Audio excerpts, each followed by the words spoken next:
નમસ્કાર ભક્તો. દશામાનું વ્રત 10 દિવસનું હોય છે અને તેને દિવાસો પણ કહેવાય છે.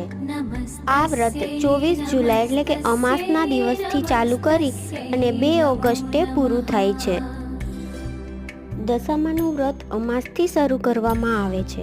10 દિવસ સુધી નકોરડા ઉપવાસ કરવા, એ પછી માટીની સાંઢળી બનાવી તેનું પૂજન કરવું અને 10મે દિવસે એ સાંઢળીને નદીમાં પધરાવવી. 5 વર્ષ પૂરા થયે વ્રતનું ઉજવણું કરવું. વ્રત કરનારે યથાશક્તિ સોના, રૂપા કે પંચધાતુની સાંઢળી બનાવડાવી યોગ્ય બ્રાહ્મણને દાનમાં આપવી અને શક્ય હોય તો કપડાં લત્તા કે રોકડ રકમ પણ દાનમાં આપવી.